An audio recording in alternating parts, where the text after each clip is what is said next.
Well, thank you, everyone. We appreciate the opportunity and the interest that you have in talking about asset recovery and what that means in the new world of crypto and digital assets. As you heard from the introduction, we have some really great guests here to speak with you about this topic today, and we're going to keep this fairly conversational. I think before we get started, it might help us to make sure we're tailoring our comments to just do an informal poll about where you all are coming from. So maybe those who work for the government or in public sector, just kind of raise their hands, just get a sense. Okay, very good. The others, private sector, finance, compliance type, all right. Within that, how many in here would consider themselves investigators who are actually doing that type of investigation work? Okay, excellent. All right, and lastly, how many of you have experience in asset recovery? Okay, awesome. Well, you're not going to be able to say that after this session because that's really what we're going to talk about. When it comes to asset recovery, if we don't focus on finding those illicit assets and returning them back to the victims, then these criminals have the funds to just spool and do it again. We used to say in my time in the FBI, if you really want to make an impact, you've got to follow, find, and seize the money. Otherwise, they'll just sprout up again like weeds and start all over, and we fail to bring full justice to the victims. So today's conversation is going to be focusing on this principle of asset recovery and how that can be accomplished in the digital asset world. So first, why don't we begin? Aidan, let's start with you. Tell us a little bit about yourself and what brings you to the stage today. Look, it's wonderful to be here. Asset Reality was set up to try and be almost crypto asset recovery in a box. I'm an ex-criminal investigator myself and the rest of the company. We try and sort of plug those gaps where we have fantastic technology, but quite often, whether it's digital companies don't know how to actually deal with victims of hacks, government agencies want to investigate and seize crypto, but how do you actually seize it? How do you actually realize it? So we try and be that sort of outsourced agent that when someone is interacting with digital assets, that we can worry and do the heavy lifting for them. And we came through the Techstars process, which Chainalysis came through 6 years ago, so sort of no pressure. Sort of within 6 more years, there will be any $8 billion companies. But but like I say, we sort of tie in where you guys sort of start the case off with the investigation piece. We sort of fit in literally in the middle to try and do the practical stuff. We're not the experts, but we try and do the practical side of things. Thank you. Amanda? So then we do the next part of it. My name's Amanda Giminelli. I'm a lawyer at Cobre & Kim, and I do crypto asset recovery work and also some criminal defense work in the cryptocurrency space. Our firm is global in reach, and we do a lot of cross-border litigation. So after people like Aidan and other people in this room have tracked down assets and traced them and identified where the bad actors are, we will actually bring a lawsuit or use some other kind of enforcement mechanism to actually recover the assets in a legal way. So that leads us, Aidan, what really is asset recovery and how is it the same or different with regard to digital assets? I think there's a huge sort of misconception about, in asset recovery as it stands, sort of pre-digital assets, asset recovery doesn't work. It's accepted. There's various reports around the world that around 2% of assets are actually seized from criminals globally. This is from a Europol report, and it was backed up in the US. So asset recovery in general, the actual recovery bit, what you get back in a fraud case and criminal organized criminal gangs, the recovery wasn't great statistically, and that was for lots of different reasons, like the legislation. We all have examples of a car being seized and it takes 5 years to sell the car, or a yacht being seized and the cost of storing the yacht sort of outstripped the returns. Then crypto comes along and you think, how on earth are we going to deal with this asset now in an already sort of weakened system? But crypto is the opposite. If you have a crypto case, you should breathe a sigh of relief. It is asset recovery 2.0. I don't have to get on a plane to Fiji to seize crypto assets, but I do if it's an oligarch's yacht. The economies of scale at which you can seize digital assets is astonishing. I know there's a lot of people here from IRSCI, for example. IRSCI have seized more digital assets than the entire United States law enforcement efforts in non-crypto assets. And that's been repeated all around the world.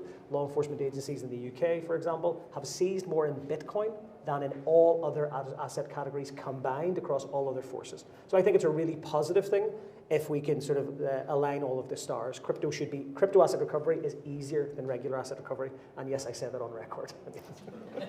We're going to hold you to that, and I happen to agree. I also neglected to ask, how many of you, I'm not sure if you want to raise your hand and admit it, but how many of you are attorneys, solicitors? Okay, great, so that's good. So Amanda, tell us a little bit about your world with regard to asset recovery. Yeah, asset recovery litigation is in the crypto space is not that different than asset recovery litigation outside of the crypto space, just to add on to what Aidan was saying. So it's still the same idea, right? We're going to file a civil suit, or we're going to use some kind of enforcement or judgment mechanism to recover assets in a legal process. So the reason why crypto makes things a little bit more interesting or more difficult is usually it's crossing a border, right? So there's multiple jurisdictions involved. Maybe the person or group of people who hold the crypto now are not reachable because they're offshore somewhere, and you need to partner with a government agency in an offshore jurisdiction to recover that. So it just makes it more interesting in that it's a dynamic and evolving space, but it's still the same kind of litigation that you would do for any other kind of asset. So we oftentimes talk about war stories, and case examples are some of the best ways to learn a new technique. So walk us through, Aidan, and then we'll turn to Amanda. What are some of those case examples you could share with the group that illustrates the approach of asset recovery with crypto? So I think it is demonstrating the art of the possible, and sometimes there's a lot of low-hanging fruit in crypto cases. And sort of the average type of case we're seeing where we're talking about NFTs, and there's been some sort of incredible previous speakers, particularly the state and local presentation, reminding us that this is just an asset category, but it has lots of extra potential because of the traceability of the asset. So the type of cases we see are your usual where you've got a large digital company that has a victim of a fraud or a hack, and that's kind of where the case starts. It's, I've lost my assets, how can you try and unpick this for us? And again, the ability the crypto asset recovery is measured in minutes and hours, whereas traditional asset recovery, getting information out of an overseas jurisdiction, is months, sometimes years. So for us, it's about getting that first breadcrumb, and that first breadcrumb is usually that bit of intelligence, that disclosure, that victim report, taking that through, using the tools. And again, I can't stress enough, if you're not in crypto investigations, I mean, a normal investigation is sending out requests to overseas entities. The pace is so slow, where we saw it was your LinkedIn post, the Twitter hack, and all of a sudden everyone's talking about it within minutes and hours, and it's gone here, it's moved here, it's over here, and here's where you want to seize the asset. So really we just take that initial breadcrumb, and then we try and identify the asset, and then bring in the experts to say, can you actually freeze that asset? And then once we get our hands on it, put it with one of the many insured, regulated custodians around the world, and then eventually go through the court process and get the asset sold. But as Amanda said, it's the same process. There's no special crypto process. It's just an asset category that goes through the normal commercial litigation or criminal investigation process. So raising your level of crypto literacy and understanding how those assets are treated and moved is really one of those first steps. Any case immediately come to mind? And then I'm going to pivot to Amanda to ask her the same question. Well, again, it was like the example that was made previously. It was understanding that these are not crypto cases. They are aggravated assault that has crypto. It is no kidnapping, it has crypto. It's ransomware or romance scams. And the Teresco case is one of the most famous cases in the UK, where someone who was involved with organised crime gangs and had a lot of assets and a very colourful background, someone tried to tag or kidnap him to steal his crypto. His girlfriend then reported him missing. And then it turns out that, well, why were they after you? And then they didn't realize he had crypto. So then when they actually brought him in, he was like, no one actually arrested, no one tried to kidnap me, because he's covered in cuts and bruises. And they dug a bit deeper and found out that basically he was involved in a huge laundering operation, and there was crypto there. So it wasn't a crypto case. We're finding them in just average cases now, where it's just an asset class, like finding a Rolex or a Bentley or a yacht. Yeah, and that's quite interesting, and that story we get repeated when we talk to customers or clients around the world, where crypto doesn't have to be 100% of the case, it just needs to be a part, right? Amanda? Yeah, so to give an example of crypto being a minute-by-minute or hour-by-hour kind of situation, we had a Swiss GmbH come to us, and in that situation, the bad actors were the CEO and COO of the company, who happened to be a couple, and they were trying to negotiate an exit package from the company, and decided that they were going to hold all of the company's operating funds hostage, which happened to be $50 to $60 million at the time in Ether, and also the company's tokens. So they make off with the crypto, and in this case, we were lucky because we knew exactly where they were. They were in New York. We have Reactor in-house. We traced the funds to a cold storage wallet, and we could see, that's where they were sitting, and we knew where they were. So we filed a civil suit in federal district court in the Southern District of New York here in Manhattan. And we put the pressure on, and we were very aggressive. So we filed a TRO, a temporary restraining order, and a preliminary injunction, and pursued a very aggressive briefing schedule. So we were in front of a judge within 48 hours. And through the TRO, we got a court order that forced the CEO and COO to transfer the funds to an escrow agent who would hold them and then allow the company to operate, and also to transfer the cold storage wallet to an escrow agent, which was a piece of paper. But the escrow agent held on to that for the pendency of the suit.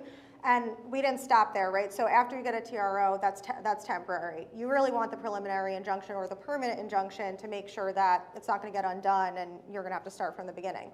So we continue to be very aggressive in explaining to the judge this needs to happen very quickly, and we basically forced these two individuals to settle and succeeded in getting the funds back, and the company could operate. So I think the takeaway from a case example like that is you have to really think about what the outcome is that you want. In some litigation, you want to drag it out, right? Sometimes you do want it to be a media frenzy and you want to be able to talk about it for months, and in other cases, you need the funds back right away. And in this case, that's what we did. We needed them back within like days, right? So we were able to pursue a really aggressive strategy to do that. Amanda, that's fascinating. Tell us a little bit of the impact that timing has on these kinds of investigations and what's possible. Yeah, so I mean, being able to use Reactor or another kind of forensic software, tracing software, is really important because you have to move quickly. So like in this case, there was a fear that these bad actors were going to dissipate the funds, right? Once they're in their possession, the company had no control over them. So it was very important to be able to get in there and see where they were, and then get a court order really quickly to make sure they didn't go anywhere else. It's actually on that point.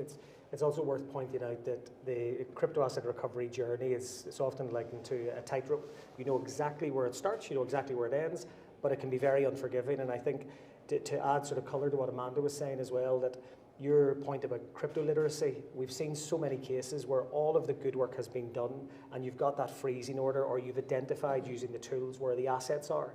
And then someone's like, we've got it, we've got the private key, we've got the seed word, we've gone, and then we've drove back to the office and we've started the process to recover the assets. And by the time they log in, the assets are gone. And it's your issue about timing and crypto literacy, that knowing that there could be thousands of copies of that key. Sometimes we've seen, there's been, I'll not name agencies, but there's been cases where someone has seized assets and sort of celebrated, they've got the seed word and the recovery seed on a piece of paper in a clear polythene pouch that goes back to the property store. And then as they then go to move the asset later on, the asset's not there. There was a case as well that someone proudly held their severed head when they got the criminal arrested, and some clever kid sort of screen grabbed the YouTube page and actually was able to reconstruct and to pinch some of the assets. So I think there's so many little things that could also sting you that doesn't happen in the traditional asset recovery world, which moves quite, like the yacht is going to incur a lot of costs, but bar Houdini, it should still be there wherever you've left it, whereas there's been lots of crypto cases where people have been like, we thought we had this, but now we have this, or that was meant to be there and it's not there anymore. And from an insolvency practitioner point of view, from a civil recovery point of view, it's also your worst nightmare, because if you get it wrong, everyone can unpick your work. So if you miss an asset that you should have found, that you could have, and again, this is the key to using the tools. If you miss something and I'm a creditor and you didn't get my asset back, I'll appoint somebody else to go over your work, and the whole world will pick apart your work. And we see this with ethical hackers saying, oh, we can see the funds, it's gone here, you should look over here. So it's almost an open season on everyone's work because of the nature of blockchain. So if you get it wrong, you'll be, the world will tell you very quickly. That's fascinating.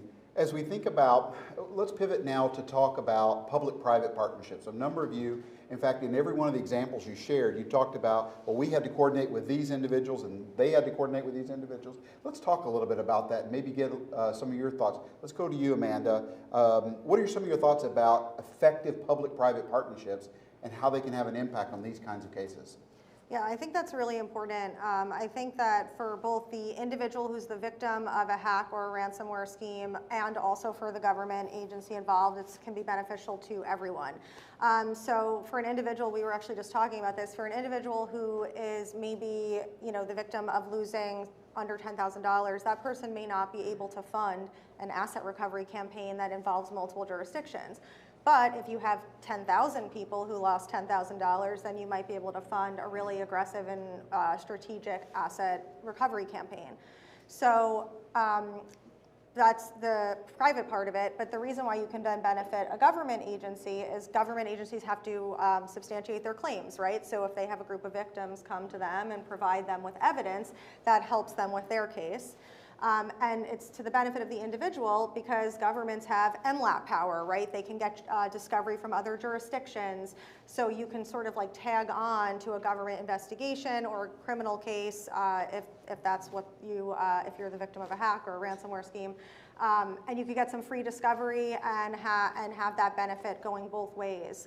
So I think it's really important. And I can give you just one short example. We had an insurance company come to us and a number of their clients had been the victims of a ransomware attack.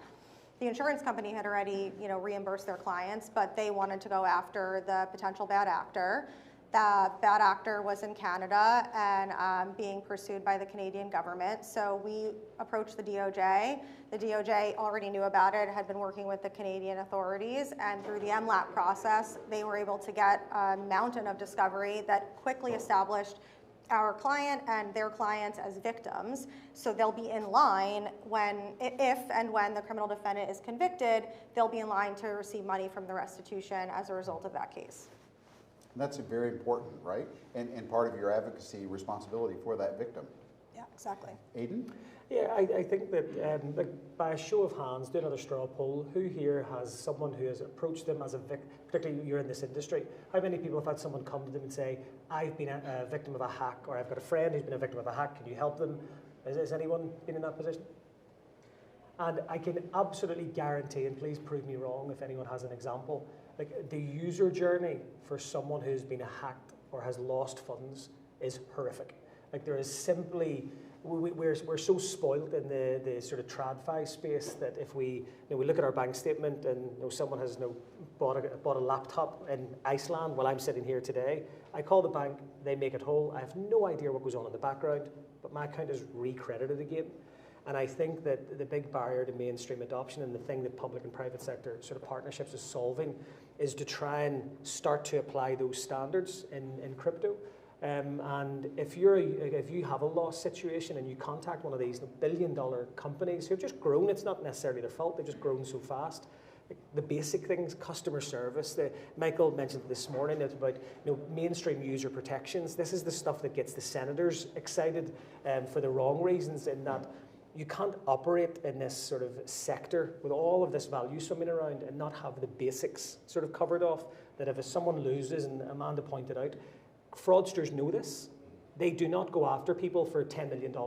They go after 10,000 people for 10,000 because they know that if you contact the police or if you go to a lawyer and say, I've lost this amount of money, the barrier, because it'll cost you $50,000 or $60,000 to go and get that first discovery, get those sort of first freezing orders. So we're hoping to see now, we're doing a lot of work with governments to say, well, if you don't have the resources, some countries simply just aren't there yet. FATF have identified nearly 50 countries in the world that have zero crypto infrastructure in terms of enforcement and investigation capability.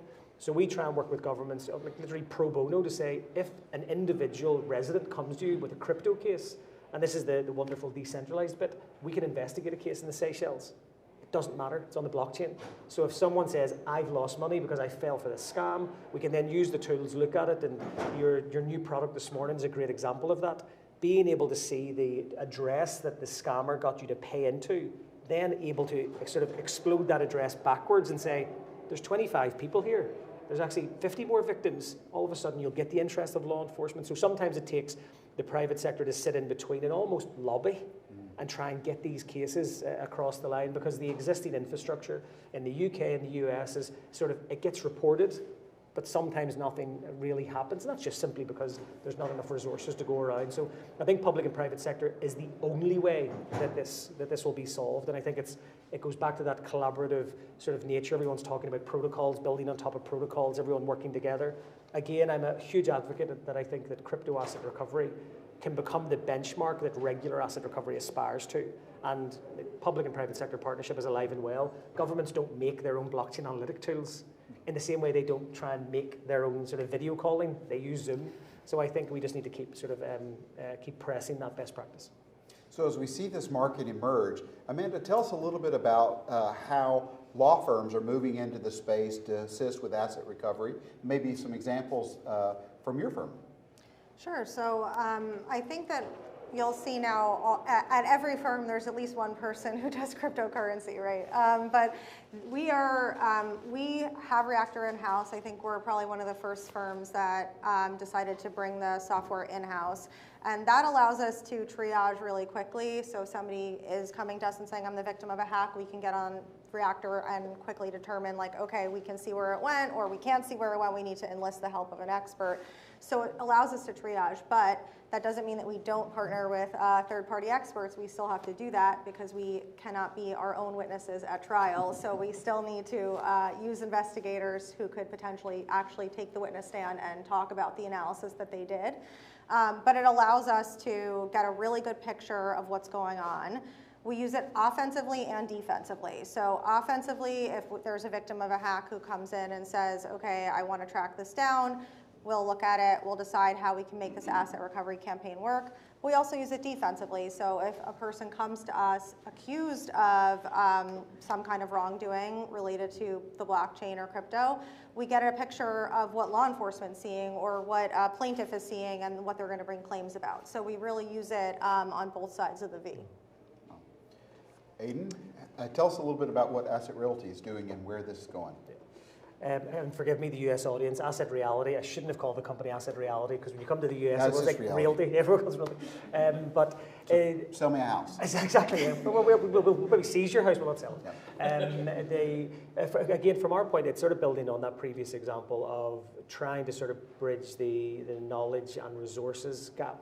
So one of the things that we're sort of working on at the minute is assisting countries, for example, developing countries or any of those specific ones that are set up as I don't want to name countries, but a lot of the countries that we all know that have lots of exchanges set up there, but they maybe don't have the sort of regulatory capability right now.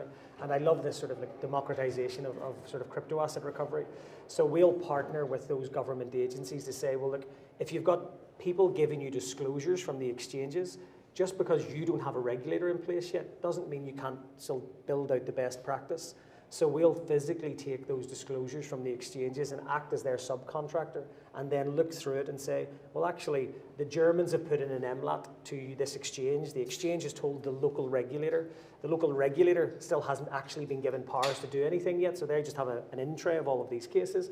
So we'll use the analytic tools to be able to say, well, actually, let's screen through these and see, is there a civil forfeiture in there for them? Because again, it's all on the blockchain, it's all publicly available information.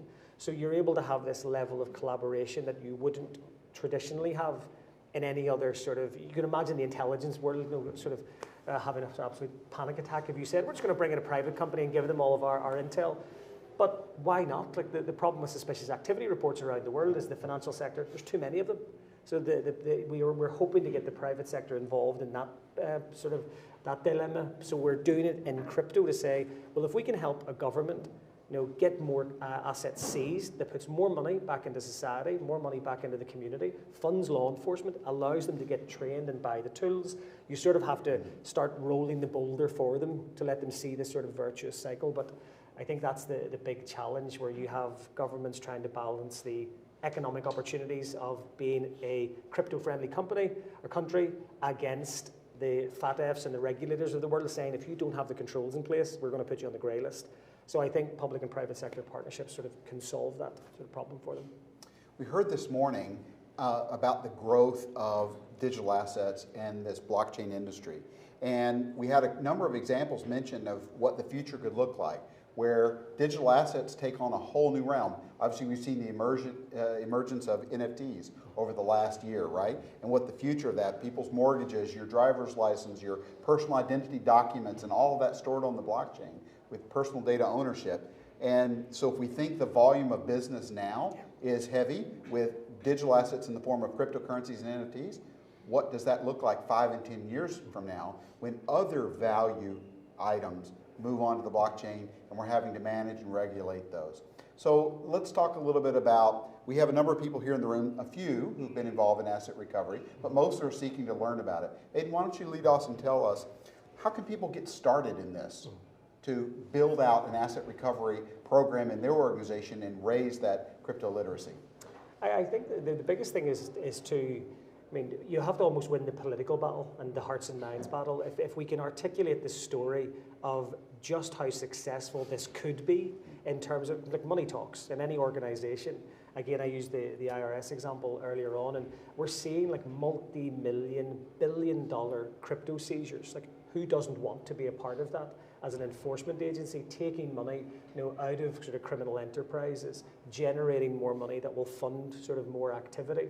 So I think the only way people are going to get involved is by getting involved and sort of jumping in with 2 feet. But again, I keep stressing the point, in a personal capacity, I'm a United Nations consultant on seized assets, and I keep telling people, this is the easiest category to test and to dabble in and start running pilots and little projects and getting a friendly exchange that makes disclosures, and all of the tooling already exists. So you don't actually, and if you can't do it yourself, then outsource it.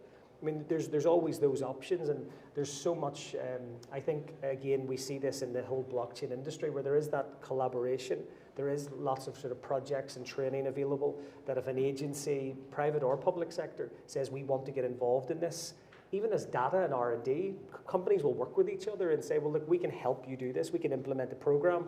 And we see examples now where government agencies and law enforcement in particular, and the state and locals are starting to, well, let's maybe use the Reactor tool and let's have a look at this, or let's see if we can go and get some assets seized by putting some pressure on an exchange to disclose information of illicit behavior.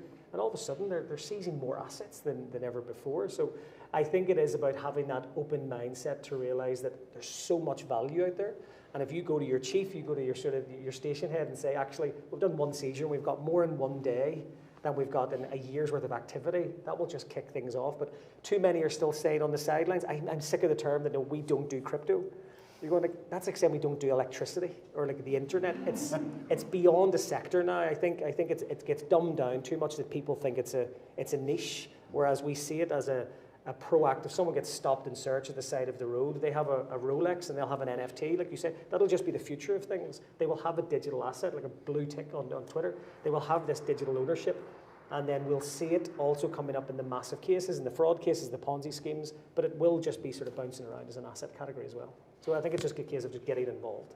And I think just to add to that, we were talking about this in the hallway, I think that and a lot of people in this room know this, there's a myth that, like, if it's in crypto or an NFT, it's gone. Like, if somebody takes it, it's just gone and you can't do anything about it. And I think the rollout of Storyline today shows it's really not gone. Like, even if it goes through a mixer, it's just gonna take longer to figure it out. You can still hire an expert to trace it and figure out where it went.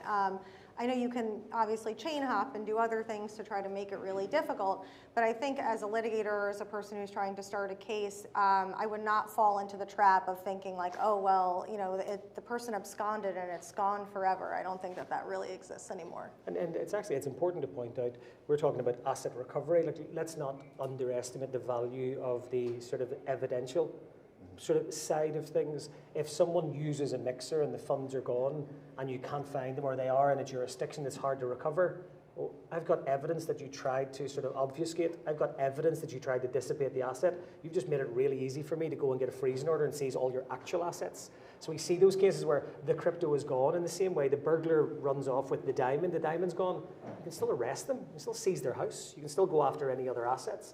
So I still think that it's not a zero-sum thing. It may assist you evidentially. It may assist you in building up an overall package. It may, as we saw in Storyline, it may connect the dots with other individuals that you didn't even know were sort of part of your investigation. So I think when people start to see the art of the possible, and it almost reminds me back in sort of my old law enforcement days, I remember going to presentations where financial investigators had to stand up at the front of the room and plead with like regular detectives to use the financial investigators, and showing people that, you know, if you look on a bank statement, you can find all this other stuff. And they're like, it's a homicide, get out of my way. You're like, no, but you can use like ATM withdrawals to put the criminal at the scene. And like we used to have to convince people to use financial intelligence in other cases. I think we'll be sitting here in 5 years' time talking about the fact that it's just another part of your investigation strategy. Is there a digital asset footprint? Can I use it evidentially? Will it lead to an asset seizure, or will it just tell the story? I think it'll just become part of the general ecosystem.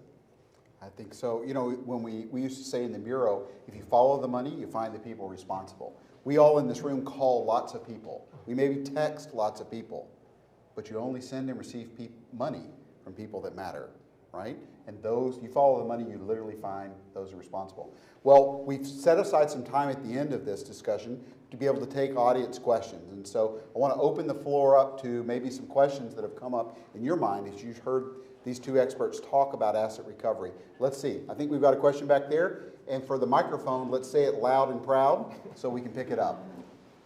Thanks for speaking with us today. This is great. I was wondering if you could talk a little bit more about the actual practical seizures themselves. Do you have specific asset providers or wallet providers that you guys have worked with in the past that are kind of more or less likely to respond to seizure requests, to actually be able to seize the asset in particular? I know some stable coins, USDT and others, maybe can freeze it here and then issue it a replacement. Could you talk a little bit more about the actual practical on-chain seizures? Yeah. Do you want me to go first? Yeah. So again, it's really important to remember that all of the problems and challenges you've just listed are exactly the same with regular assets. So in the sense of if I know that, I don't want to name a diamond company, but you can guess who I'm going to mention.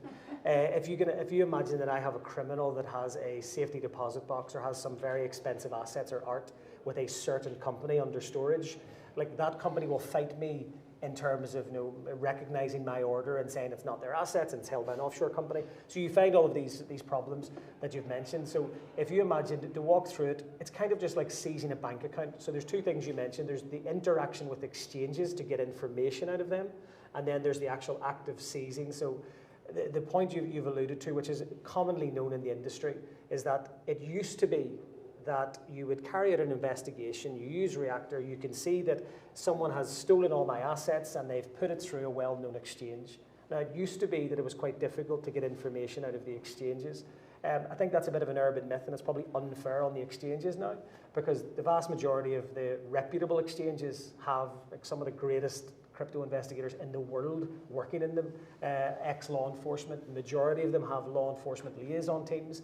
So actually getting the information is quite easy in many cases, but like all industries, there will be bad actors. In the same way, there will be the art gallery that doesn't do KYC or give out or that does AML checks when people buy high-value assets. So you see the same in both sectors.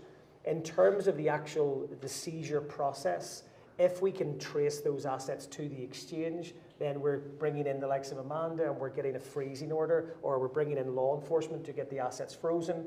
And if it's a reputable exchange, they'll just hold it on the account for you. And then you can say, I've now got my order, I want to move it. So if it's a government agency, they may already have a procured agent who stores their assets. In just the same way, they've got someone that stores the boats, the cars, the Rolexes. In different jurisdictions, some will actually manage the asset themselves. So the government agency will find it at an exchange, they'll set up their own wallet, and they'll say, sweep it out of that wallet and send it to a wallet that we control. Again, just like finding money in a bank account offshore and saying, send the asset back to us. I think that will also change as well, because just basic risk and liability, you don't bring the yacht back to the police station, you wouldn't keep a gold bar in your drawer. I think many agencies had to be innovative back in the day when they were first seizing assets, because there was no other way to seize crypto. So they had to create their own wallet, take it off the criminal, take it out of the dodgy exchange and move it to a wallet they controlled. But we're seeing now that the appetite, if you're a risk partner in the big four firm or a risk partner in a law firm and someone says, I'm going to set up my own wallet and I'm going to control the keys to 10 million in crypto, they're like, no, you're not.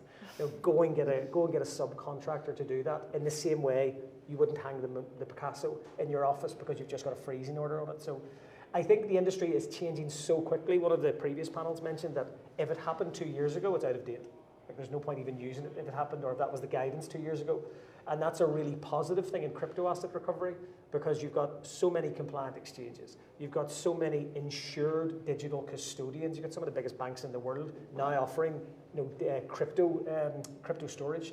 So if you're a government agency or you're in asset recovery and in litigation, there's actually tons of options for you to go and trace the NFT, get the NFT put in an account that you control but is insured with a reputable third party that's regulated, for example. So I think the whole ecosystem is now maturing. The points you're making are very valid in the sense of there has been lots of challenges in the past, but we're seeing more of the challenges now and more of the altcoins or the platforms that aren't compliant or the bad actors. And what's happening now is there's a nice sort of oil and water thing happening that you see the name and you know we're in for trouble. Or you see the name and you think, thank God it's there. I know those guys will put an administrative freeze on. They'll let me go and get my court order. And that's what happened in the traditional financial world. If you had a bank account with $1 million in it and you had a murder suspect or you had a criminal suspect, if you rang the bank and said, I'm trying to get a freezing order, I've got Amanda on the case right now, no bank manager in the world would let that money go out the door because they know that they could potentially get done for AML offences as well. And the exchanges are following suit now. They're being really helpful in many cases, but there will always be sort of bad actors. Other questions? Yes, in the back. Can you talk a bit about the implications of exchanges kind of taking it upon themselves to return money to victims? Where it's like you see a scam happen and it's like, yeah, this is a clear scam. I'm not going to call law enforcement. I'm just going to send the money back to the victim. Yeah. What kind of legal implications are there? For me, this is my nirvana with asset. Maybe just for the camera, yeah, I'll repeat the question back. So the question is about exchanges and digital companies being proactive in returning assets when they see fraud. We literally created Asset Reality with that vision in mind. We want to build out the infrastructure that the Visa chargeback happens in crypto. But it also, like you say, because there is so much available data, you're right, bulletproof. An agency or a digital company would be able to see illicit assets have been stolen, it's verified, we want to return it, or at least put it in some escrow account and park it as suspicious funds. I think the reason it doesn't happen proactively is because the nature of and Amanda will know it's better than me, but the nature of the legal agreements, just your customer onboarding document when you opened your account. But I know that if we go to the traditional asset sector, if I lease a car, it'll say in my terms and conditions, if you use this in criminal activity, or even if you're arrested for criminal activity, lease is void, they're taking the car back, and they're removing the asset from you. So I think some of the more progressive exchanges are starting to do that now. They're spotting illicit activity because people are using the tools and marking it and saying, we know that that's from a hack. And they're actually making these voluntary disclosures, but you're right, unless they start to almost repaper their customer agreements, I would love to see the exchange taking it forward. And I think my own sort of prediction is that when the likes of the PayPals, the Stripes, when the likes of the traditional, the companies that we know and use every day, I think with crypto, everyone's happy to be a bit more exotic and everything's a bit more sort of creative with the new world. But I think when the established payment processors come into this sort of space, I think they'll be the ones that'll set the benchmark. And I hope I'm wrong. I hope the exchanges get there first. That would be a great position for victims. But I think the payment processors will probably come in and set a benchmark and say, if we see illicit activity, we will have no problem in freezing your account as the suspect. We'll put it to one side, we'll make a disclosure to law enforcement, to the right people, and if you're the victim, we'll get the money right back to you. And it might take years, but hopefully then we get to that Visa chargeback position where you're made whole, and what they do in the background and how they recover that and how they investigate it is sort of, it's their margin, that's their matter. But it's a great question. That's what I was going to comment on too. I think the gap is also going to be filled by insurance companies returning people's money to them because they've been insured for what's in their crypto accounts. I don't really get victims coming to me complaining that they got their money back from exchanges. So we don't really get involved in too many of those. Certainly, if you're being accused of the wrongdoing and the exchange has frozen your account, that might be something that we would get involved with. But I just wanted to add, I think that you're going to see more and more insurance companies providing that exact service and making sure the victims get their money back before all the litigation happens.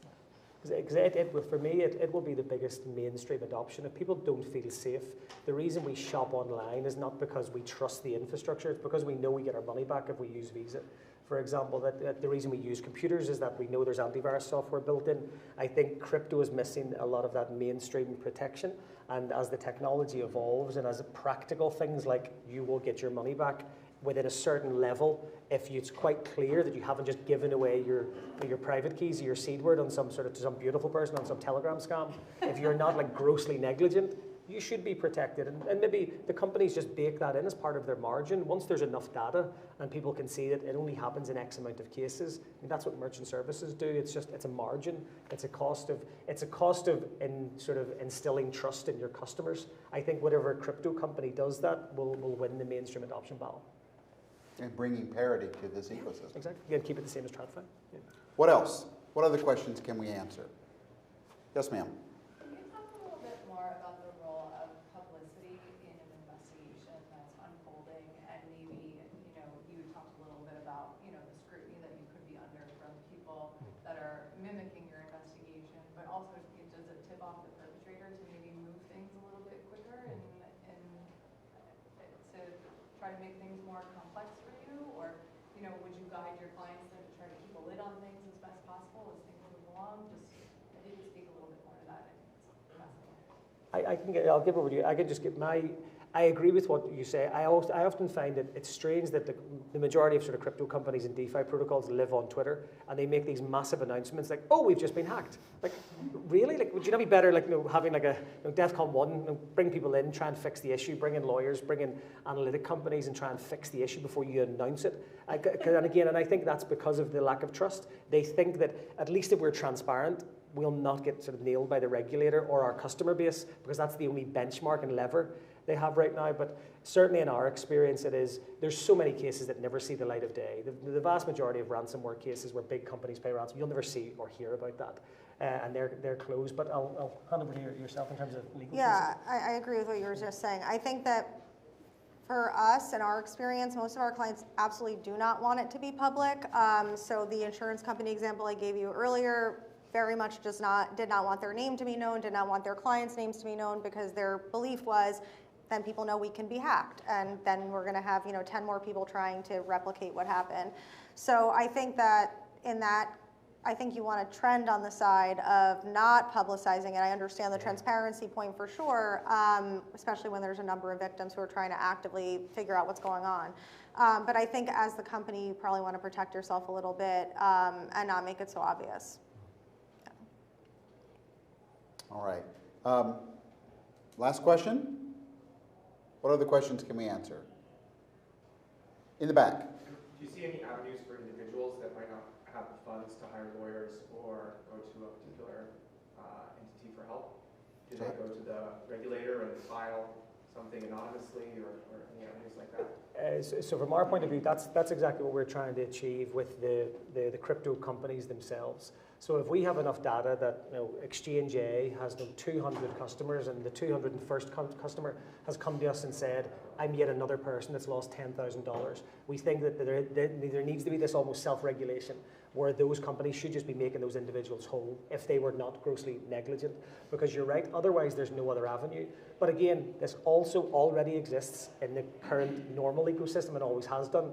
If someone rips my watch off outside and runs off into the street, the NYPD aren't going to necessarily drop tools and sort of go and investigate that. I have to accept that it's been lost and it's just gone. So I think there'll never be a sort of a magic bullet in crypto, but I do think that the sector itself could do so much more proactively to stop these things happening when they see it, being able to stop it going out the door when it's flagged as a suspicious transaction.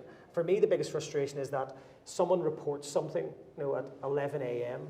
and it's still bleeding out at 11:01, 2, 3, 4, 5. New victims are still coming in behind them. So I think the exchanges could possibly be a bit more proactive in some of those cases and sort of trying to shut things down But it's also, as Amanda pointed out, the issue is then, what if you shut down someone who's perfectly legitimate and then you're liable because you've sort of stopped their trading activity? And I think that's the legal sort of minefield. Do you help clients who don't file with regulatory agencies or? We will if there's a regulator. So the US is such an amazing place for that reason. You have the whistleblower sort of protections. You have the opportunity to get a payment back on the bounty. But again, where the majority of the scams are, the scammers don't set themselves up in the US or the UK or even the EU. It will be those, and this is the regulatory arbitrage. This is the big risk with crypto. I mean, if I'm a scammer, I am going to set myself up in a country that I know has no law enforcement capability, that has no tools, and has no regulator. So the worst is, it's the stolen Rolex on holiday sort of analogy again, and I think that's the bit that the industry needs to come together and the public and private sector collaboration to plug those gaps, because it's good for the industry as a whole if we can sort of fix those weaknesses. Final The thoughts, one thing, Amanda? yeah, the one thing I would just add to that is, if you're an individual of a scheme, it is very unlikely that you're the only victim of that scheme. So as I said earlier, looking to aggregate claims is the best way to make a litigation possible. You can do that by going to a government agency. There's absolutely self-reporting, and we encourage people to do that. But you also can just go to an investigator first, try to figure out if there are other people similarly situated, and then what we're going to see happen is litigation funders start to take these cases forward and actually provide the funding on behalf of groups of individuals. Well, I want to thank Amanda and Aidan for their comments today, and appreciate you all for your attendance and hope that this was helpful.